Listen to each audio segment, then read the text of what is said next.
അങ്ങനെ ഒരുപാട് നാളത്തെ ആഗ്രഹം സാധിച്ചുകൊണ്ട് ദേ ഞാൻ അമ്പലപ്പുഴ ശ്രീകൃഷ്ണസ്വാമി ക്ഷേത്രത്തിലെത്തിയിട്ടുണ്ട്.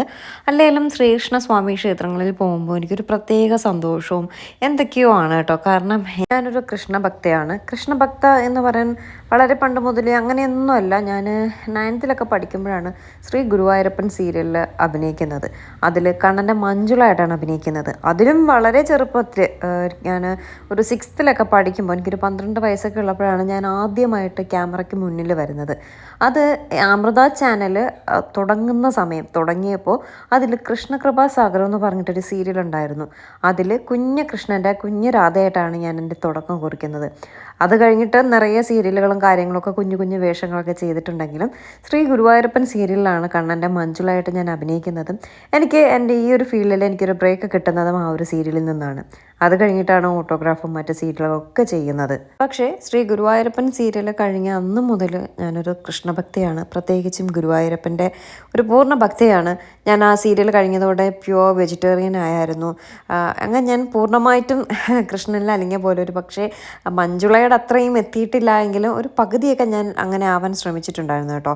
പിന്നെ കല്യാണമൊക്കെ കഴിഞ്ഞു, വേദ ഗർഭിണിയായിരുന്നപ്പോഴാണ് പിന്നെ ഞാൻ വെജിറ്റേറിയനൊക്കെ ഉപേക്ഷിച്ച് നോൺ വെജൊക്കെ ആയത് കേട്ടോ.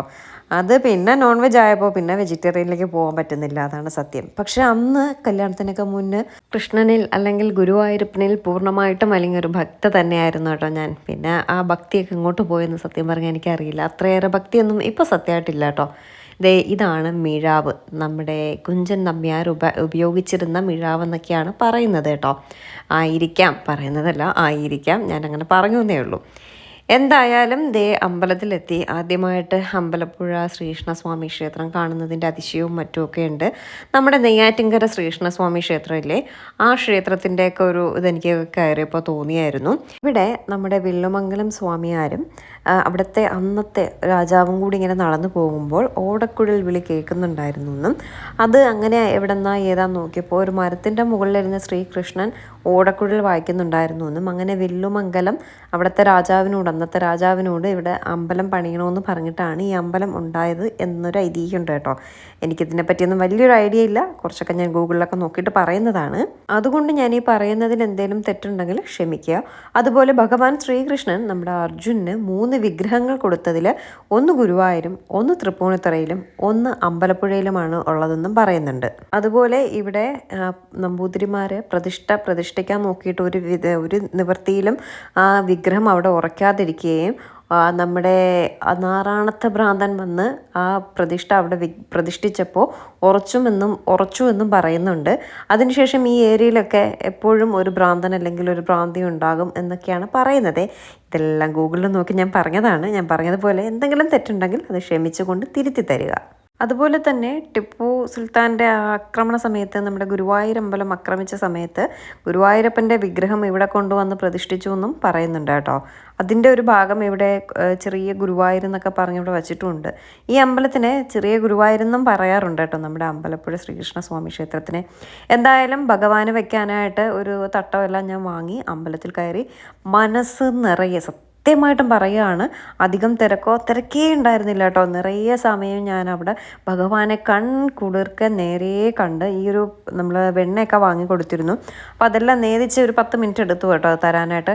ആ 10 മിനിറ്റ് നേരവും ഭഗവാനെ കുളിർക്കെ കാണാൻ പറ്റി. ഒട്ടും തിരക്കുണ്ടായിരുന്നില്ല. ഒട്ടും എനിക്ക് നല്ല രീതിയിൽ എനിക്കായാലും ഏട്ടനായാലും വേദയ്ക്കായാലും നല്ലതുപോലെ തൊഴുതിറങ്ങാൻ പറ്റി കേട്ടോ. ഇതിൽ പരം ഭാഗ്യം എനിക്ക് വേറൊന്നും ഇല്ലാന്ന് തോന്നുന്നു. അത്രയ്ക്ക് നന്നായിട്ടാണ് ഞാൻ അവിടെ തൊഴുതിറങ്ങിയത്. ഇതാട്ടോ മണിക്കിണർ. ഇവിടെ അമ്പലത്തിൽ ആവശ്യങ്ങൾക്കെല്ലാം ഇവിടെ നിന്നാണ് വെള്ളം ഉപയോഗിക്കുന്നത്. ഇവിടെ ഇപ്പോൾ അടച്ചിട്ടിരിക്കുകയാണ്. എനിക്കവിടെ എത്തി നോക്കാനുള്ള ഹൈറ്റും വെയിറ്റും ഒന്നും ഇല്ലാത്തത് കൊണ്ട് കാണാനും പറ്റില്ല. ക്യാമറ ഇങ്ങനെ ജസ്റ്റ് പിടിച്ചപ്പോൾ ഇത്രയും കാണാൻ പറ്റി കേട്ടോ. ഇവിടെ ശ്രീകൃഷ്ണൻ പാർത്ഥസാരഥി രൂപത്തിലാട്ടോ ഉള്ളത്. പാർത്ഥസാരഥി കണ്ണനെയാണ് പോയി കണ്ടത്. എന്തായാലും സത്യം പറഞ്ഞാൽ ഇത്രയും നന്നായിട്ട് എനിക്ക് തൊഴുതിറങ്ങാൻ പറ്റിയതിൽ ഭയങ്കര സന്തോഷം തോന്നി കേട്ടോ. ഞാൻ കരുതി ഭയങ്കര തിരക്കായിരിക്കും, ക്യൂ ആയിരിക്കും എന്നൊക്കെ ഉള്ള രീതിയിൽ. എനിക്ക് തോന്നുന്നു രാവിലെയൊക്കെ കുറച്ചുകൂടി തിരക്കുണ്ടാവും. ഇതിപ്പോൾ ജസ്റ്റ് അമ്പലം തുറന്ന സമയത്താണ് ഞങ്ങൾ എത്തിയത് കേട്ടോ. ഒരു 5:30-6 മണിക്കുള്ളിൽ എത്തി. അപ്പോൾ ദീപാരാധനയൊക്കെ കഴിയുമ്പോൾ ഭയങ്കര തിരക്കായിരിക്കും എന്ന് അവിടെ നിന്നവർ പറയുന്നുണ്ടായിരുന്നു. എന്തായാലും നമ്മൾ കയറിയപ്പോൾ തിരക്കോ കാര്യങ്ങളോ ഒന്നും ഉണ്ടായിരുന്നില്ല. ചെറുതായിട്ട് മഴയൊക്കെ അകത്ത് പെയ്തിട്ടുണ്ടായിരുന്നു. എങ്കിലും നനയൊന്നും ചെയ്തില്ല, നല്ല രീതിയിൽ തൊഴുതു. ഭഗവാന് നേദിച്ച പ്രസാദം വെണ്ണയും പഴവും പഞ്ചരസമാണെന്ന് തോന്നുന്നു കേട്ടോ, അതെല്ലാം കൂടി ചേർത്തത് വേദയുടെ കയ്യിൽ ഇരിക്കുന്ന സാധനം നമ്മൾ വാങ്ങിക്കൊടുത്തത് നമുക്ക് തന്നെ നേദിച്ച് തിരിച്ചു തന്നായിരുന്നു. ഇപ്പോൾ കേരളത്തിനകത്തുള്ള പ്രശസ്തമായ ഓൾമോസ്റ്റ് എല്ലാ അമ്പലങ്ങളിലും ഞാൻ വന്നിട്ടുണ്ട്. എനിക്ക് പെയിൻറ്റിങ് ഉണ്ടായിരുന്ന ഒരേ ഒരു അമ്പലം ഈ ഒരു അമ്പലപ്പുഴ ശ്രീകൃഷ്ണ സ്വാമി ക്ഷേത്രമായിരുന്നു. അതും ഞാൻ കവർ ചെയ്തിട്ടുണ്ട്. ഇനിയും ഒരുപാട് അമ്പലങ്ങളുണ്ട് കേട്ടോ. എങ്കിലും ചീമ കണ്ണൂരല്ലേ നിന്നത്, കണ്ണൂർ ഒരുപാട് അമ്പലങ്ങളുണ്ട് കേട്ടോ. അവിടെയൊക്കെ എനിക്ക് പോകണമെന്നുണ്ട്. കണ്ണൂരൊക്കെ ആയതുകൊണ്ടാണ് ഇതൊക്കെ നമ്മൾ എറണാകുളം അല്ലെങ്കിൽ തൊട്ടടുത്തൊക്കെ എവിടെയെങ്കിലുമൊക്കെ പോകുമ്പോൾ, ഗുരുവായൂരൊക്കെ പോകുമ്പോൾ മിക്കവാറും കവർ ചെയ്ത് പോകുന്ന സ്ഥലങ്ങളല്ലേ. അതുകൊണ്ട് ഈ ഒരു ഏരിയയിലുള്ള എല്ലാ അമ്പലങ്ങളും ഞങ്ങൾ ഓൾമോസ്റ്റ് കവർ ചെയ്തിട്ടുണ്ട്. ഈ ഒരു അമ്പലം മാത്രമേ അതിൽ പെൻഡിങ് ആയിട്ടുണ്ടായിരുന്നുള്ളൂ. ഇപ്പോൾ അതും കവർ ചെയ്തിട്ടുണ്ട്. സന്തോഷം, ഭയങ്കര സന്തോഷം. നമുക്ക് ഈ അമ്പലത്തിലും ഒക്കെ പോകുമ്പോൾ കിട്ടുന്ന ഒരു പോസിറ്റീവ് എനർജി അല്ലെങ്കിൽ ഒരു പോസിറ്റീവ് ഫീലൊക്കെ ഉണ്ടല്ലോ. അതിപ്പോൾ നമുക്ക് എന്തെങ്കിലും വിഷമോ കാര്യങ്ങളൊക്കെ ഉണ്ടെങ്കിൽ ഒന്ന് അമ്പലത്തിൽ പോയി കുറച്ച് സമയം ഇരിക്കുക, അവിടെ ചെന്ന് ഒരു ചന്ദനക്കുറിയ നെറ്റിയിൽ തൊടുക, എന്നിട്ട് നമ്മുടെ മുഖം കാണാൻ തന്നെ എന്തൊരു ഐശ്വര്യം എന്നറിയും ഒരു ചന്ദനം തൊട്ടാൽ. ഇത് രാമായണ മാസമൊക്കെ ആയതുകൊണ്ട് അവിടെ പ്രത്യേകം ഇങ്ങനെ രാമനെയൊക്കെ ഒരു ഇതിൽ വെച്ചിട്ട് അവിടെ വായനയും കാര്യങ്ങളാട്ടോ അവിടെ ഒരു മണ്ഡപത്തിൽ.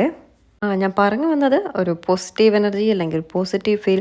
നമുക്ക് ഏതൊരു വിഷമം ഉണ്ടെങ്കിലും അമ്പലത്തിലോ അല്ലെങ്കിൽ ഇപ്പം നമ്മുടെ ചർച്ചിലായാലും ഒക്കെ പോയിരിക്കുമ്പോൾ ഒരു പ്രത്യേക ഫീലാട്ടോ. ഇതിപ്പോൾ നമ്മൾ വെട്ടുകാട് പോയാലും കുറേ സമയം അവിടെ ചെന്നങ്ങനെ ഇരിക്കുമ്പോൾ അവിടെ ഫുൾ നിശബ്ദത കേട്ടോ. ആ നിശബ്ദതയിൽ ചെന്നിരിക്കുമ്പോൾ അത് വേറൊരു ഫീല്. ഇവിടെ അമ്പലത്തിൽ വരുമ്പോൾ അമ്പലപ്പാട്ടും ബഹളവും മണിയടിക്കലും വെടി പൊട്ടിക്കുന്നതും ഒക്കെ ആയിട്ടുള്ള ശബ്ദം കേൾക്കുമ്പോൾ അത് വേറൊരു ഫീല് കേട്ടോ. അതെല്ലാം ഒരു തരം പ്രത്യേക ഫീലാണ്. എത്രയോ വർഷം പഴക്കം ചെന്ന മണിയൊക്കെയാണെന്ന് തോന്നുന്നു കേട്ടോ. എനിക്കിതിനെപ്പറ്റിയൊന്നും വലിയ ഐഡിയ ഇല്ല, എങ്കിലും കണ്ടപ്പോൾ ഒരുപാട് വർഷം പഴക്കം ചെന്ന മണിയാണെന്ന് മനസ്സിലാക്കാൻ പറ്റി. അങ്ങനെ അവിടെ നിന്നെല്ലാം തൊഴുത്തിറങ്ങിയപ്പോഴാണ് ഗുരുവായൂർ നട എന്ന് പറഞ്ഞിട്ടുള്ള ബോർഡ് കണ്ടത്. അങ്ങോട്ടേക്ക് നടന്ന് കയറി അവിടെയൊക്കെ എല്ലാം ഒരുപാട് പഴക്കം ചെന്ന രീതിയിലുള്ളതാണ്, തട്ടും കാര്യങ്ങളൊക്കെ കാണാനുണ്ട്. അപ്പോൾ ഇവിടെയാണ് ഈ ഗുരുവായൂർ നട എന്ന് എഴുതി വെച്ചിരിക്കുന്ന സ്ഥലത്താണ് നമ്മുടെ ടിപ്പു സുൽത്താൻ യുദ്ധം ചെയ്ത സമയത്ത്, ഗുരുവായൂർ അമ്പലത്തിൻ്റെ അവിടേക്ക് യുദ്ധം ചെയ്ത സമയത്ത് ഗുരുവായൂരപ്പനെ കൊണ്ടുവന്ന് പ്രതിഷ്ഠിച്ച സ്ഥലമാട്ടോ. ഇവിടെ കണ്ട് ഒരുപാട് പഴക്കം ചെന്ന തട്ടുംപുറവും കാര്യങ്ങളൊക്കെ.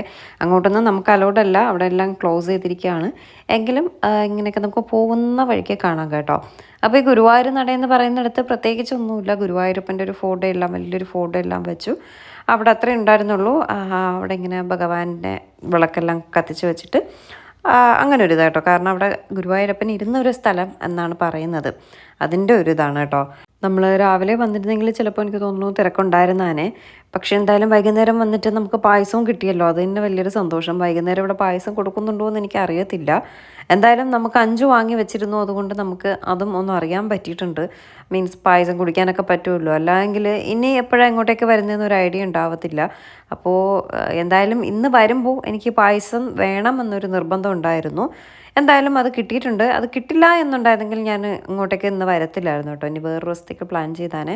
ശരിക്കും പറഞ്ഞാൽ പെട്ടെന്ന് പ്ലാൻ ചെയ്തതാണ് ഇങ്ങോട്ടേക്ക് വരണം എന്നുള്ളത്. ഒട്ടും തീരുമാനിച്ച് ഉറപ്പിച്ച് വന്നതല്ല. പെട്ടെന്ന് ഇങ്ങനെ പോകണമെന്ന് തോന്നി. കുറേ ദിവസമായിട്ട് പോകണമെന്ന് തോന്നുന്നുണ്ട്. പക്ഷേ ഇന്നിപ്പോൾ എന്തായാലും ഒന്ന് പോയേക്കാം എന്ന് കരുതി അഞ്ജുവിന് മെസ്സേജ് ഇട്ടു. അഞ്ജു മെസ്സേജ് കണ്ടപ്പോൾ തന്നെ 12 മണിയൊക്കെ കഴിഞ്ഞു കേട്ടോ. എന്നിട്ടാണ് അഞ്ജു ഓക്കെ പറഞ്ഞ ശേഷമാണ് നമ്മൾ 8 പിടി ഷടപടി എന്ന് പറഞ്ഞിട്ട് റെഡി ആയത്.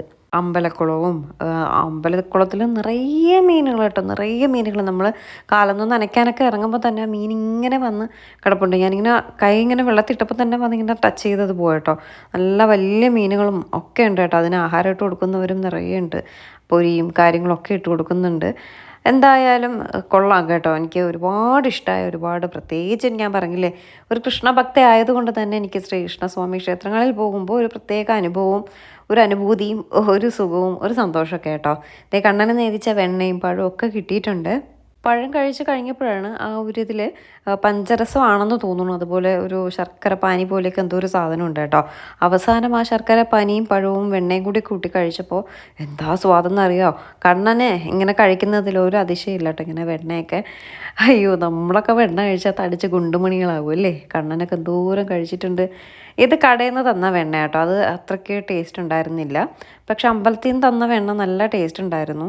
അപ്പോഴേ നിങ്ങൾ ഏത് ഭഗവാന്റെ ഭക്തന്മാരാണെന്നുള്ളതൊന്ന് കമൻറ്റ് ചെയ്യാവോ? ഞാനൊരു കൃഷ്ണഭക്തയാണ്. ഒപ്പം തന്നെ തിരുപ്പതി ഭഗവാന്റെ ആളാട്ടോ. തിരുപ്പതിയിൽ ഞാൻ പോയ ശേഷമാണ് തിരുപ്പതി ഭഗവാന്റെ ഒരു ഭക്തയായി മാറിയത്. എനിക്ക് അവിടത്തെ പറ്റി വലിയ ഐഡിയ ഉണ്ടായിരുന്നില്ല. തിരുപ്പതി ഭഗവാൻ എല്ലാവരും പറയും പോലെ കേൾക്കുന്നു. ഒരുപാട് ഇതുള്ള അമ്പലമാണ് എന്നൊക്കെ അറിയുന്നു, പറയുന്നു, അത്രയേ ഉള്ളൂ. പക്ഷെ അവിടെ പോയി ചെന്ന് കണ്ടപ്പോഴേക്കും ഒരു ഹിന്ദു ആയാൽ, ഒരു ദൈവത്തിൽ വിശ്വസിക്കുന്ന ഒരു ഹിന്ദു ആയാൽ നമ്മൾ ഉറപ്പായിട്ടും പോയിരിക്കേണ്ട ഒരു സ്ഥലമാട്ടോ തിരുപ്പതി. ഉറപ്പായിട്ടും അത്രയ്ക്ക് അത്രയ്ക്ക് അത്രയ്ക്ക് നല്ലൊരു സ്ഥലമാണ് തിരുപ്പതി. മറ്റെല്ലാ ദൈവങ്ങളെയും ഇഷ്ടം തന്നെയാണ്. ആരോടും ഒരു പിണക്കോ പരിവോ ഇല്ല. പക്ഷെ കുറച്ച് കൂടുതൽ ഇഷ്ടം എൻ്റെ ഗുരുവായൂരപ്പനോടാണ്. ഞാൻ ഇന്ന് ഈ നിലയിൽ ഇവിടെ ഇരിക്കുന്നുണ്ടെങ്കിൽ ഞാൻ വിശ്വസിക്കുന്ന എൻ്റെ ഗുരുവായൂരപ്പൻ മാത്രം കേട്ടോ. എൻ്റെ കൃഷ്ണൻ, എൻ്റെ കണ്ണൻ. അതുപോലെ തന്നെ തിരുപ്പതി ഭഗവാനും എൻ്റെ എല്ലാ ഉയർച്ചകൾക്കും കാരണം തിരുപ്പതി ഭഗവാനാണെന്നും ഞാൻ വിശ്വസിക്കുന്നുണ്ട്. അതുകൊണ്ടാണ് തിരുപ്പതി ഭഗവാനെയും ഗുരുവായൂരപ്പനെയും അതുപോലെ തന്നെ നമ്മുടെ വെട്ടുകാട് യേശുവപ്പച്ചനെയും ഒരിക്കലും ഞാൻ കൈവിടില്ല. എൻ്റെ എല്ലാ സൗഭാഗ്യങ്ങൾക്കും ഇവരെല്ലാവരും കാരണമാണ് എന്ന് ഞാൻ വിശ്വസിക്കുന്നു. അത്രയേ ഉള്ളൂ. അങ്ങനെ നമ്മൾ അമ്പലപ്പുഴയെല്ലാം കണ്ടിറങ്ങി. ഇറങ്ങിയപ്പോഴേക്കും ദേ ഇവിടെ ഇങ്ങനെ വിളക്കെല്ലാം കത്തിച്ചുകൊണ്ട് നിൽക്കുക കേട്ടോ. അപ്പോൾ ഞാൻ കരുതിയത് നേർച്ച ചെയ്യുന്നവരായിരിക്കും കത്തിക്കുന്നത് എന്ന് ഞാനിങ്ങനെ കരുതി നിന്നപ്പോൾ ഏട്ടൻ എന്നോട് പറഞ്ഞു, നീ കത്തിക്കുകയെന്ന് പറഞ്ഞു. ഞാൻ പറഞ്ഞു, ഇല്ല ഏട്ടാ, അത് നേർച്ച ചെയ്യുന്നവരാണ് കത്തിക്കുന്നതെന്ന് പറഞ്ഞു. അപ്പോൾ അത് കേട്ടുകൊണ്ട് നിന്നിട്ട് ഒരാളിങ്ങനെ തിരിഞ്ഞ് നോക്കിയപ്പോൾ ഞാൻ ചോദിച്ചു, നേർച്ച ഉള്ളവരാണോ കത്തിക്കുന്നതെന്ന് ചോദിച്ചപ്പോൾ പറഞ്ഞു, അല്ല, ആർക്ക് വേണോ കത്തിക്കാമെന്ന് പറഞ്ഞു. കേൾക്കേണ്ട താമസം കേട്ടോ. ഞാൻ അവിടെ ഇരിപ്പുണ്ട്, അത് എടുത്ത് കത്തിച്ചാൽ മതി എന്ന് പറഞ്ഞു. ഓയിലിൽ മുക്കി ഒരു തുണി എല്ലാം കെട്ടിവെച്ച ഒരു കമ്പി ഇങ്ങനെ ഇരിപ്പുണ്ട് കേട്ടോ. അത് ചെന്ന് ഞാൻ എടുത്തിട്ട് ഞാനും കത്തിക്കാൻ തുടങ്ങി. കത്തിക്കാനായിട്ട് പോയപ്പോഴേക്കും ഒരു മോള് വന്നിട്ട് ഫോട്ടോ എടുക്കാവോ എന്ന് ചോദിച്ചു. അപ്പോൾ ഫോട്ടോ എടുക്കാൻ ഞാൻ പറഞ്ഞു എടുക്കാമല്ലോ എന്ന് പറഞ്ഞപ്പോൾ, ചേച്ചി ഒന്നും എടുക്കുമോ, ഞാൻ എടുത്താൽ ശരിയാവില്ല. അപ്പോൾ ഞാൻ പറഞ്ഞു കത്തിച്ചിട്ട് വന്ന് നമുക്ക് എടുക്കാമെന്ന് പറഞ്ഞിട്ട് ഞാൻ കത്തിക്കാൻ പോകുക കേട്ടോ. ഞാൻ കത്തിച്ചുകൊണ്ട് നിന്നപ്പോൾ ആ കുട്ടി വന്നു. വീണ്ടും നമ്മൾ ഫോട്ടോയൊക്കെ എടുത്തിട്ടാട്ടോ പോയത്. അങ്ങനെ അതിനുള്ളൊരു ഭാഗ്യവും കിട്ടി. അതൊക്കെ ഞാനൊരു മഹാഭാഗ്യമായിട്ടാണ് കണക്കാക്കുന്നത്. കറക്റ്റ് അത് കത്തിക്കാനൊക്കെ ഉള്ളൊരു ഭാഗ്യം കിട്ടിയില്ലേ. എന്ത് തന്നെയായാലും അതൊരു ചെറിയ കാര്യമായിരിക്കും, പക്ഷെ എന്നെ സംബന്ധിച്ചിടത്തോളം അതൊരു വലിയ കാര്യമായിട്ടാണ് ഞാൻ കണക്കാക്കുന്നത്. ഭഗവാനൊരു സേവ ചെയ്യുക, എന്തെങ്കിലും ഒരു കുഞ്ഞു കാര്യം, അത്രയേ ഉള്ളൂ. ഇതാണെങ്കിൽ ഇതങ്ങനെ കുറച്ചൊക്കെ എനിക്ക് കൈ എത്തുന്ന സ്ഥലങ്ങളെല്ലാം ഞാൻ കത്തിച്ചു കേട്ടോ. ചിലരൊക്കെ ഇതിൻ്റെ മുകളിൽ കയറി നിന്ന് കത്തിക്കുന്നുണ്ടായിരുന്നു. അത് എനിക്ക് കയറാനുള്ള ബുദ്ധിമുട്ടുള്ളത് കൊണ്ടും എന്നെ കൊണ്ട് പറ്റത്തില്ല. അതുകൊണ്ട് താഴെയുള്ളതെല്ലാം ഞാനും വേദയും കൂടി കത്തിച്ചു കേട്ടോ. വേദയെ കൊണ്ട് കത്തിക്കാനൊന്നും പറ്റുന്നില്ല. എങ്കിലും പാവം കുറേ നേരമൊക്കെ നിന്ന് ഒരു തിരി കത്തിക്കാനായിട്ട് കുറേ സമയം എടുത്തു കേട്ടോ. അപ്പോൾ അവിടെ എല്ലാവരും വന്ന് കത്തിക്കുന്നുണ്ട്. അമ്പലത്തിൽ തൊഴുതിറങ്ങിയ എല്ലാവരും വന്ന് കത്തിച്ച് പോകുന്നുണ്ട് കേട്ടോ. ഇതെന്ത് പാടാന്നറിയാം. നമ്മൾ ഗുരുവായൂരൊക്കെ പോകുമ്പോൾ കണ്ടിട്ടുണ്ട് ഇങ്ങനെ പോറ്റിമാർ നിന്ന് ഇങ്ങനെ കത്തിക്കുന്നതും ക്ലീൻ ചെയ്യുന്നതും ഒക്കെ കണ്ടിട്ടുണ്ട്. ഇതിപ്പോൾ എല്ലാവരും കൂടി ചെയ്തപ്പോൾ ഒരു സൈഡൊക്കെ പെട്ടെന്ന് തന്നെ കഴിഞ്ഞു കേട്ടോ. അപ്പോൾ എല്ലാവരും ഈ സൈഡ് തന്നെയാണ് കത്തിക്കുന്നത്. അപ്പുറം സൈഡിലും കത്തിക്കാനുണ്ട്. പിന്നെ ഞാൻ നോക്കിയപ്പോൾ ഈ സൈഡ് ഫുൾ കംപ്ലീറ്റ് ആയി. പിന്നെ ഞാൻ അപ്പുറം സൈഡിൽ പോയാണ് ബാക്കി ഫുൾ കത്തിച്ചത് കേട്ടോ. വേദ അവിടെ ഒരെണ്ണം കത്തിച്ച് അങ്ങനെ നിൽപ്പുണ്ട്. എന്തായാലും അവൾക്കും ഭയങ്കര ഇഷ്ടം കേട്ടോ ഇതൊക്കെ ചെയ്യാനായിട്ട്, കത്തിക്കാനും എടുക്കാനും പിടിക്കാനായിട്ടൊക്കെ. ഇത് പിന്നെ ഇങ്ങനെ എണ്ണ വീഴുമ്പോൾ ഒരു തീപ്പൊരി പോലെയൊക്കെ വരുന്നുണ്ട്. അതെല്ലാം വേദയുടെ കയ്യിൽ വീണിട്ട് അയ്യോ ആ ഊന്നൊക്കെ പറഞ്ഞ് വിളിക്കുന്നുണ്ട്. അത് വേറെ കാര്യം. സത്യം പറഞ്ഞാൽ ഇങ്ങനെയൊക്കെ കത്തിക്കാൻ കിട്ടിയപ്പോൾ എനിക്കെന്തോ മഹാഭാഗ്യം കിട്ടിയ പോലെയുള്ള ഒരു ഫീലായിരുന്നു കേട്ടോ. നമ്മളൊന്നും ഇങ്ങനെ അമ്പലത്തിൽ പോയിട്ട് ഇങ്ങനെയൊന്നും കത്തിച്ചിട്ടില്ല. അപ്പോൾ ഇവിടെ ഉള്ളവർക്കൊക്കെ അതൊരു വലിയ പുതുമയുള്ള കാര്യമില്ല കേട്ടോ. അവരൊക്കെ വന്ന് സ്ഥിരമായിട്ട് കത്തിക്കുന്നതാണെന്ന് തോന്നുന്നു. ഏട്ടൻ കുറച്ച് സമയം വീഡിയോ ഒക്കെ എടുത്ത് തന്നിട്ട് ഏട്ടന് കുറച്ചൊക്കെ കത്തിച്ചായിരുന്നു കേട്ടോ. അപ്പോൾ മുകളിൽ കയറിയൊന്നും ഞങ്ങൾ കത്തിച്ചില്ല. ഞാൻ വേദയാണ് നോക്കുന്നത്. കത്തിച്ചുകൊണ്ട് നിൽക്കുന്നത് കണ്ടു. പിന്നെ വേദയെ കാണാനില്ല. പിന്നെ നോക്കിയപ്പോൾ വരുന്നുണ്ട്. അപ്പോൾ അവൾക്ക് അത് ഹാൻഡിൽ ചെയ്യാൻ കുറച്ച് ബുദ്ധിമുട്ട് കേട്ടോ. അത് ഭയങ്കരമായിട്ട് കത്തിയൊക്കെ പിടിക്കുന്നുണ്ട്. അപ്പം ഞാൻ പറഞ്ഞു, നീ അതവിടെ വെച്ചിട്ട് വാ, അല്ലെങ്കിൽ ആർക്കെങ്കിലും കൊടുക്കാൻ പറഞ്ഞിട്ട് കേൾക്കുന്നില്ല. അവൾക്ക് തന്നെ കത്തിക്കണം കേട്ടോ. ഞാനത് പറയുമ്പോഴൊക്കെ ദേഷ്യം, മതി വേണ്ട വെച്ചിട്ട് വാ എന്ന് പറയുന്നത് കേൾക്കുമ്പോൾ തന്നെയാണ് അവൾക്ക് ദേഷ്യം കേട്ടോ. എനിക്കാണെങ്കിൽ വേദയുടെ അത്ര പോലും കയ്യെത്തുന്നില്ല. പറ്റുന്ന താഴെയുള്ള ഭാഗങ്ങളിലെല്ലാം കത്തിച്ചു. എന്നിട്ട് അവിടെ നിന്ന് ആൾക്ക് കൊടുത്തിട്ട് ഞാനിങ്ങി പോകുന്നതായിരുന്നേ. എല്ലായിടത്തും പോകുമ്പോഴും ഒരേ ഒരു പ്രാർത്ഥനയേ ഉള്ളൂ. എപ്പോഴും നിങ്ങളൊക്കെ കാണണമെന്ന് തോന്നുമ്പോഴും എനിക്ക് ഓടി വരാനുള്ള ഭാഗ്യം ഉണ്ടാവണേ എന്നുള്ളൊരു പ്രാർത്ഥന. കാരണം എങ്കിൽ നമ്മൾ ആരോഗ്യത്തോടെയും എല്ലാം ഒത്തു വന്നാൽ മാത്രമേ നമുക്ക് ഭഗവാനെ കാണണമെന്ന് തോന്നിയാൽ ഓടി വരാൻ പറ്റത്തുള്ളൂ. അല്ലാതെ ആരോഗ്യമില്ല, കാശില്ല, ഒന്നുമില്ലെങ്കിൽ നമുക്ക് ഭഗവാനെ കാണണമെന്ന് തോന്നുമ്പോൾ ഓടി എത്താൻ പറ്റുമോ? അതുകൊണ്ട് ഞാൻ പ്രാർത്ഥിക്കുന്നത് നിങ്ങളൊക്കെ കാണണം എന്ന് തോന്നുമ്പോൾ ഓടി വരാൻ, അപ്പോൾ തന്നെ വരാനുള്ള ഒരു ഭാഗ്യം നീ എനിക്കുണ്ടാക്കി തരണേ എന്നുള്ളൊരു പ്രാർത്ഥനയാണ് എല്ലാവരോടും എപ്പോഴും ഉള്ളത് കേട്ടോ. അതുപോലെ തന്നെ നിങ്ങൾ ഓരോരുത്തർക്ക് വേണ്ടിയും ഞാൻ പ്രാർത്ഥിക്കാറുണ്ട്. കാരണം എന്നെ ഞാനാക്കി ഇന്നിപ്പോൾ ഇവിടെ നിൽക്കുന്നുണ്ടെങ്കിൽ, നിങ്ങളോട് ഞാനിങ്ങനെ സംസാരിക്കുന്നുണ്ടെങ്കിൽ അതിൻ്റെ എല്ലാം ഒരു അംശം നിങ്ങൾ കൂടെ ഉള്ളത് കൊണ്ട് മാത്രമാണ്. അതുകൊണ്ട് എപ്പോഴും പറയും എല്ലാവർക്കും നല്ലത് മാത്രം വരുത്തണേ എന്ന പ്രാർത്ഥന നമ്മുടെ മനസ്സിൽ എപ്പോഴും ഉണ്ടാവും കേട്ടോ. എന്തായാലും കണ്ണനെ കണ്ടു, മനസ്സ് നിറഞ്ഞു. സന്തോഷം, ഒരുപാട് സന്തോഷം. ഈ വീഡിയോയിൽ നമ്മുടെ അഞ്ജു ഇല്ല എങ്കിലും അഞ്ജുവിനും ഒരുപാട് താങ്ക്സ് ഉണ്ട്. അഞ്ജു ഇല്ലായിരുന്നെങ്കിൽ ഇന്ന് ഞാൻ വരത്തില്ലായിരുന്നു. കഴിഞ്ഞ ദിവസം അഞ്ജു എനിക്ക് മെസ്സേജ് ഇട്ടിട്ടുണ്ടായിരുന്നു, അമ്പലപ്പുഴ വരുന്ന കാര്യം എന്തായി ശ്രീ എന്നൊക്കെ ചോദിച്ചിട്ട്. അവൻ പറഞ്ഞു വരാൻ സമയം ശരിയാവുന്നില്ല, അതുകൊണ്ടാണ് സമയം കിട്ടുന്നില്ല. അപ്പോഴാണ് അഞ്ജു പറഞ്ഞത് ഭഗവാൻ തീരുമാനിക്കും നിങ്ങൾ എപ്പോഴാണ് വരേണ്ടതെന്നുള്ളത്, അപ്പോൾ മാത്രമേ വരാൻ പറ്റത്തുള്ളൂ എന്ന് പറഞ്ഞു. അത് ശരിയാട്ടോ, ഞാൻ പറഞ്ഞില്ലേ വളരെ പെട്ടെന്ന് തീരുമാനിച്ച് ഇറങ്ങിയതാണ്, ഒട്ടും പ്ലാൻ ചെയ്യാണ്ട്. ഭഗവാൻ പെട്ടെന്ന് ഇറങ്ങിക്കോ എന്ന് പറഞ്ഞു. ഞങ്ങൾ പെട്ടെന്ന് ഇറങ്ങി ഭഗവാനെ കണ്ടു. ദേ തിരിച്ചു പോകുന്നു. അമ്പലപ്പുഴ പാൽപ്പായസം വാങ്ങിച്ചു, വെണ്ണ നിവേദ്യമായിട്ട് കൊടുത്തു, അത് നമുക്ക് തിരിച്ച് കിട്ടി. എല്ലാം കൊണ്ടും ഹാപ്പി ഹാപ്പി ഹാപ്പി. വേദ മാത്രം ഹാപ്പിയല്ല. വേദയ്ക്ക് കടയിൽ കാണുന്ന എന്തൊക്കെയോ സാധനങ്ങളൊക്കെ വേണം കേട്ടോ. അതൊന്നും ഞാൻ വാങ്ങിക്കൊടുക്കില്ല എന്ന് പറഞ്ഞതുകൊണ്ട് വേദയ്ക്ക് അതിൻ്റെ ഒരു നീരസം മുഖത്ത് നന്നായിട്ടുണ്ട് കേട്ടോ. കുഞ്ഞു കുട്ടിയൊന്നുമില്ലല്ലോ ഈ ടോയ്സും അതും ഇതൊക്കെ വാങ്ങിക്കൊടുക്കാനായിട്ട്. എന്നാൽ വാങ്ങാലോട്ട് സൂക്ഷിക്കോ അതുമില്ല, എല്ലാം കൊണ്ടുവന്ന് വേസ്റ്റ് പിന്നെ 2 ദിവസം കഴിയുമ്പോൾ. അതുകൊണ്ട് ഞാനൊന്നും വാങ്ങിക്കൊടുത്തില്ല കേട്ടോ. വെറുതെ എന്തിനാ പൈസ കളയുന്നത്? അവളുടെ വിചാരം ഞാനെന്തോ മനഃപൂർവ്വം വാങ്ങിക്കൊടുക്കാത്തതാണ്, പക്ഷെ അവൾ സൂക്ഷിക്കാത്തത് കൊണ്ടാണ് ഞാൻ വാങ്ങിക്കൊടുക്കാത്തത് കേട്ടോ. ദേ അവിടെ ഇരിക്കുന്നുണ്ട് മോതിരം. അത് സാധാ മോതിരം കേട്ടോ, ഞാൻ ചുമ്മാ ജസ്റ്റ് ഒന്ന് നോക്കിയെന്നേ ഉള്ളൂ. അങ്ങനെ അമ്പലപ്പുഴ ഉണ്ണിക്കണ്ണനോട് ടാറ്റാ ബാബായ് പറഞ്ഞിട്ട് ദേ നമ്മൾ തിരിച്ച് വീട്ടിലേക്ക് പോവുകയാണ്. പോകും മുന്നേ അമ്പലപ്പുഴ പാൽപ്പായസം ഒന്ന് ടേസ്റ്റ് ചെയ്ത് നോക്കണ്ടേ. ടേസ്റ്റ് ചെയ്യാനുള്ള എല്ലാ സെറ്റപ്പും നമ്മുടെ അഞ്ച് റെഡി ആക്കിയിട്ടാണ് ആ കവറിൽ വച്ചിട്ടുണ്ട്. ആ പാൽപ്പായസം ഇരിക്കുന്ന ടിന്ന് പൊട്ടിക്കാനായിട്ടൊരു നൈഫ്, ഞങ്ങൾക്ക് കുടിക്കാനായിട്ടൊരു 4-5 ഡിസ്പോസൽ കപ്പ്, പിന്നെ ഞങ്ങൾക്ക് ഡയറി മിൽക്ക്, എല്ലാ സെറ്റപ്പോടും കൂടിയാണ് അഞ്ചു നമുക്ക് ആ കവറ് തന്നിട്ടുള്ളത് കേട്ടോ. അതുകൊണ്ട് നോ ടെൻഷൻ. ഇത് ഞാൻ രാമായണം നോക്കുക കേട്ടോ, വാങ്ങിച്ചു. ഗ്രന്ഥം വീട്ടിലിരിക്കുന്നത് നല്ലതാണെന്ന് കേട്ടിട്ടുണ്ട്, അങ്ങനെ രാമായണം നോക്കുകയാണ്. വിലയൊക്കെ 400, 500, 300 ഒക്കെയാണ്. പിന്നെ ഞാൻ ഗതി 300, 400, 500 ഒക്കെ കൊടുത്ത് വാങ്ങിച്ചിട്ട് നോക്കുക പോലുമില്ല, വാങ്ങിക്കണോ വേണ്ടെന്നുള്ളൊരു കൺഫ്യൂഷനിൽ അത് അവിടെ വെച്ചിട്ട് പതുക്കെ ഇറങ്ങി കേട്ടോ. അവിടെ കയറിയപ്പോഴും വേദയ്ക്ക് എന്തൊക്കെയോ വേണം, ഞാനൊന്നും വാങ്ങിക്കൊടുത്തില്ല. അങ്ങനെ ഭയങ്കരമായിട്ട് മുഖമെല്ലാം വീർപ്പിച്ചുകൊണ്ട് വേദ വരികയാണ് കേട്ടോ.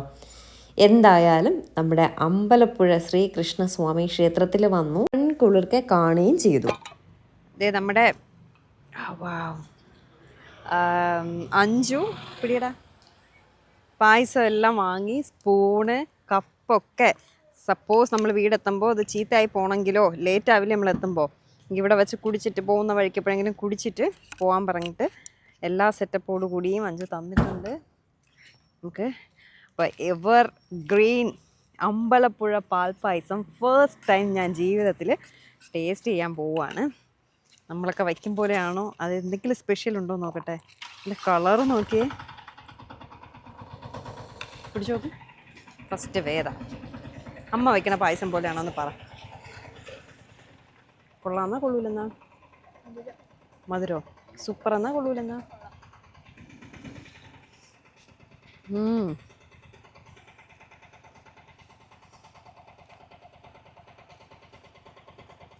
ഇത് ഒരു ടേസ്റ്റ് കേട്ടോ, ഒരു പ്രത്യേക ഒരു ടേസ്റ്റ്. പ്രത്യേകിച്ച് പായസമൊക്കെ എനിക്കിഷ്ടമാണ്. നിനക്ക് വേണ്ടേ? എന്ത് മധുരം കുടിക്കില്ല, ബോളി ഉണ്ടെങ്കില.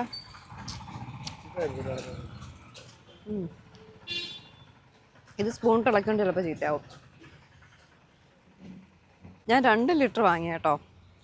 ഒന്നും നമുക്കും ഞാൻ കരുതിയത് അര ഉണ്ടെങ്കിൽ അങ്ങനെ വാങ്ങാം, ഒന്ന് ദീപചേച്ചിക്കും കൊടുക്കാം, ഒന്ന് വീട്ടിൽ നട്ടയത്ത് കൊടുക്കാമെന്ന് കരുതി. പക്ഷെ അരയില്ല, ഒന്നെന്ന് പറഞ്ഞു. എനിക്കാറും വീട്ടിൽ ചെല്ലുമ്പോൾ എന്താണ് അവസ്ഥയെന്ന് അറിയത്തില്ല. ദീപചേച്ചിക്കും കൊടുക്കാൻ പറ്റില്ല, നട്ടയത്തും കൊടുക്കാൻ പറ്റില്ല. അല്ല ഇറുക്കി അടച്ചില്ലെങ്കിൽ കളയാൻ ചാൻസ് ഉണ്ട്. ഓക്കെ അടങ്ങി. ഇനി നമ്മളങ്ങോട്ടാണ് എഴുത്താണിക്കടയിൽ പോകാൻ സമയമുണ്ടെങ്കിൽ നമുക്ക് അങ്ങോട്ടേക്ക് പോവാം. ഇല്ലെങ്കിൽ പോകുന്ന വഴിക്ക് കല്ലമ്പലത്ത് മട്ടൻ കിട്ടുന്ന ഒരു കടയുണ്ട്, അവിടെ കയറിയാലോ? ആലങ്കോട് കയറണോ എഴുത്താണിക്കടയിൽ കയറണോ? എഴുത്താണിക്കടയിൽ കറങ്ങി കഴിഞ്ഞതിന് പോയപ്പോഴും 9:30 ഒന്നും ഇല്ലായിരുന്നു കേട്ടോ. ഒരു 8-8:30 എത്തിയാലേ പറ്റുള്ളൂ, എത്തും തോന്നുന്നില്ല. പിന്നെ നമുക്ക് എന്താ ഏത് സ്ഥലം, ആലങ്കോടിലുള്ള മട്ടൻ കടയിൽ കയറാം. വേദയ്ക്ക് മന്തി. വേദ പിണങ്ങി നടക്കാണ് കേട്ടോ. അവിടെ ചെന്ന് അതും ഇതൊക്കെ നുള്ളി പറക്കി എടുക്കണം. കൊച്ചു കുട്ടിയാണെങ്കിൽ ശരി, വലിയ കുട്ടിയായി, അതുകൊണ്ട് ഞാൻ വഴക്ക് പറഞ്ഞു അങ്ങനെ പിണങ്ങി നടക്കാൻ. ഇവിടെ നായര പെട്രോൾ പമ്പിൽ കയറി പെട്രോൾ അടിച്ചു. നമ്മളെപ്പോഴും മിക്കവാറും അവിടെ നിന്നാട്ടോ പെട്രോൾ അടിക്കുന്നത്. ചിലപ്പോൾ ഓഫേഴ്സ് ഉണ്ടാവും, റേറ്റ് ചിലപ്പോൾ കുറവായിരിക്കും, അങ്ങനെയൊക്കെ ഉണ്ട്. 2 ബോട്ടിൽ മിനറൽ വാട്ടർ ഫ്രീ ആയിട്ട് കിട്ടിയ കേട്ടോ നായര. ഇതേ സ്ഥലം എവിടെയാണ്? എവിടെയോ ആണ് കേട്ടോ. നിങ്ങൾ എപ്പോഴും പെട്രോൾ നായര ഡീസലൊക്കെ അവിടെ നിന്നാണ് അടിക്കുന്നതെങ്കിൽ ചിലപ്പോഴൊക്കെ ഓഫേഴ്സും റേറ്റ് കുറവുമായിട്ടൊക്കെ കാണാറുണ്ടേ. ടോയ്ലറ്റിലെല്ലാം പോയി ഇനി അടുത്ത് നേരെ ഏതെങ്കിലും കടയിൽ പോയി ഭക്ഷണം കഴിക്കണം. സമയം 9 മണിയായി. മന്തി കൊതിച്ചിക്ക് മന്തി വാങ്ങാനായിട്ട് മന്തി മനസ്സിൽ വന്നു. നമ്മുടെ ട്രിവാൻഡ്രത്തുണ്ട് കേട്ടോ മന്തി മനസ്സിൽ. ഇവിടെ നിറയെ മന്തിക്കടകളുണ്ട്.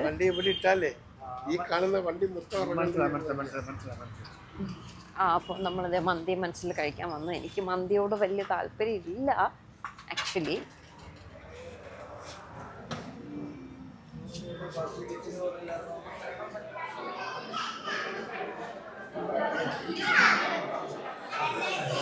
എല്ലായിടത്തും പോലെ തന്നെ ഇവിടെയും വെയിറ്റിംഗ്, ഭയങ്കര തിരക്ക്. ഏട്ടൻ മന്തി കഴിക്കുമോ? എല്ലാവർക്കും പിന്നെ ഇവിടെ നിന്ന് കഴിച്ചിട്ട് പോവാം. നമ്മൾ എന്താ എവിടെ സ്ഥലം? ആലങ്കോണം. മട്ടൻകടയിൽ കയറി കഴിക്കാമെന്ന് കരുതിയതാണ്. പക്ഷെ നമ്മൾ അവിടെ എത്തുമ്പോൾ 10 മണി കഴിയും. ചിലപ്പോൾ ഒന്നും ഫുഡ് കിട്ടിയില്ല എന്ന് വരും. ഇപ്പം തന്നെ സമയം 9 മണി. അതുകൊണ്ട് എന്തായാലും മന്തി ആയതുകൊണ്ട് കഴിച്ചേക്കാന്ന് കരുതി. എൻ്റെ അവിടെ മറ്റേ തറയിലിരുന്ന് കഴിക്കണ സെറ്റപ്പ് ഉണ്ട്. എന്താ പറഞ്ഞാൽ മജ്ലീസ്. ഒരുപാട് പേരൊക്കെ ഉണ്ടെങ്കിൽ, ഫ്രണ്ട്സൊക്കെ ഉണ്ടെങ്കിൽ ഇങ്ങനെ തറയിലിരുന്ന് അവർ കഴിച്ചുകൊണ്ടിരിക്കണം. നമ്മൾ 3 പേർക്കും വേണ്ടിയിട്ട് ഇത് ഓപ്പൺ ചെയ്യുന്നത് ശരിയല്ലല്ലോ. പൈസ വേണ്ട കഴിക്കാത്ത എന്താ വെറുതെ സമയം വേസ്റ്റ്. സീറ്റ് ഇല്ലാന്ന് പറഞ്ഞ് കുറച്ച് സമയം നിന്നു. ഇപ്പം പറയണോ അൽഫാം ഇല്ല എന്ന്. നോർമൽ ചിക്കൻ മന്തി ഉള്ളൂ. നമുക്ക് നോർമൽ ചിക്കൻ മന്തി അത്ര താല്പര്യമില്ല. അൽഫാം മന്തിയാണ് ഇഷ്ടം. എന്തായാലും കഴക്കൂട്ടത്ത് കാണും. കുറച്ച് സമയം വെയിറ്റ് ചെയ്യേണ്ടി വരും. നമുക്ക് വിശക്കണില്ല എന്ന് പറഞ്ഞു. അതുകൊണ്ട് കുഴപ്പമില്ല. നമുക്കെല്ലാം കഴക്കൂട്ടത്തൊന്ന് വാങ്ങിച്ച് കഴിക്കാം. അവസാനം വീണ്ടും നമ്മളൊരു മന്തിക്കടയിൽ കയറി.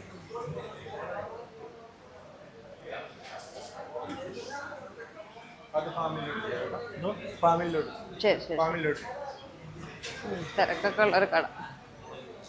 ഇത് ആലങ്കോട് എന്ന് പറഞ്ഞ സ്ഥലമായി. ഇവിടെ ആക്ച്വലി മട്ടനൊക്കെ കിട്ടുന്ന സ്ഥലമാണ്. വേറെക്ക് മന്തി ആയതുകൊണ്ടാണ് പിന്നെ മന്തിക്കടയിൽ തന്നെ കയറിയത്. ഇല്ലെങ്കിൽ ഞാൻ മട്ടൻ കടയിൽ കയറിയാണ്. അത് മതിയായിരുന്നു. അങ്ങനെ മന്തി എങ്ങനെയാ? നോർമൽ ചിക്കൻ മന്തി ഉണ്ട്, അൽഫാം മന്തി, പെരി പെരി ഉണ്ട്, ഹണി ഉണ്ട്, നോർമൽ അത് എരിവ് കൂടുതലാണ്. എരിവുള്ളതോ? ഹണി ഒരു ക്വാർട്ടർ ഹണി, ഒരു പെരി പെരി, ഒരു നോർമൽ ക്വാർട്ടർ മതി. എല്ലാം 3 ക്വാർട്ടർ മതി. അല്ല ഓരോരുത്തർക്കും ഓരോന്നും മതി. ശരി അങ്ങനെ എടുക്കാം.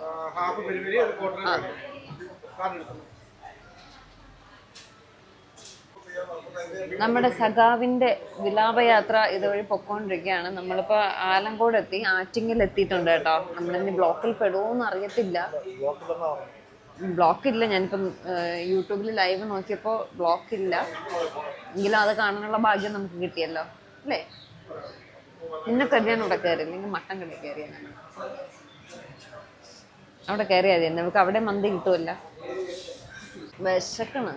നാളെ എക്സാംക്കാരെയാണ്. രാവിലെ എഴുന്നേൽക്കൂടി. കമ്പ്യൂട്ടറാണ്. വേറെ പഠിച്ചിട്ട് ഉച്ചവരെ ഇരുന്ന് പഠിച്ച് ട്യൂഷന് പോയി, പഠിച്ച് അമ്പലത്തിൽ പോയി അല്ലേടാ.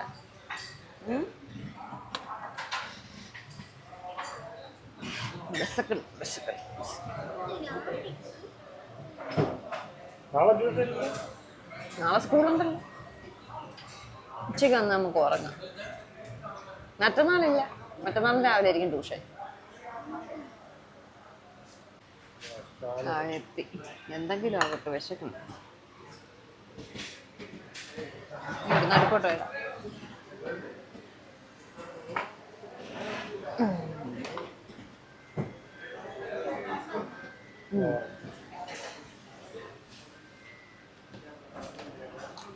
ഹണി ഹണി സെർവ് ചെയ്യോ? ഹണിയേ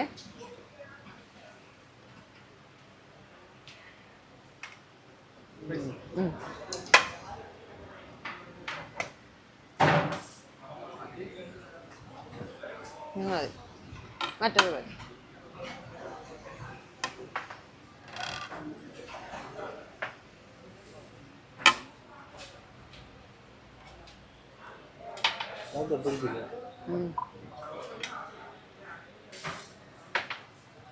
ഓക്കെ.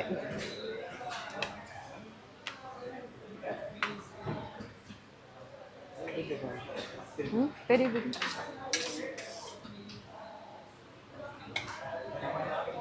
അത് രണ്ടും കൂടി ഇങ്ങോട്ട് വയ്ക്കണേ. ആ സോസ് കൂടെ വീഴരുത്.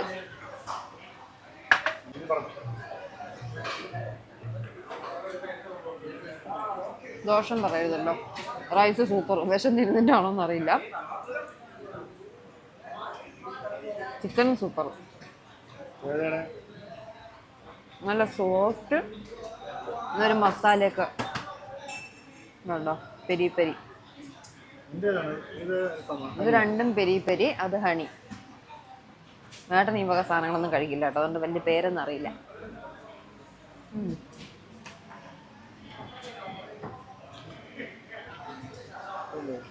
മയോണൈസ്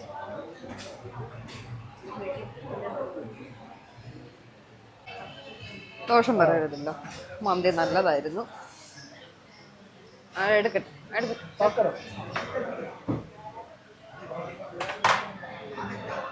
മന്തി നല്ലതായിരുന്നു.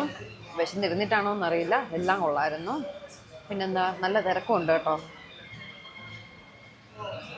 ആലംകോടാണ് ഈ കട. കടയുടെ പേര് മുഗൾ ദർബാർ. നല്ല തിരക്കുണ്ട്. നല്ല ഫുഡുമായിരുന്നു. 760.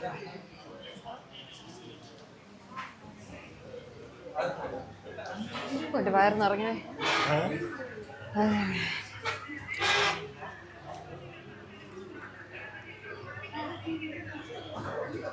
അമ്മ ശ്വാസം വിടാൻ പറ്റില്ല.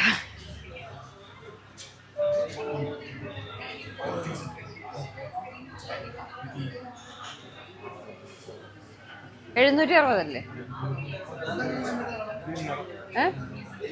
ആ നല്ലായിരുന്നു. ഞങ്ങള് ട്രിവാൻഡ്രത്തുനിന്ന് വരാം. അതെ.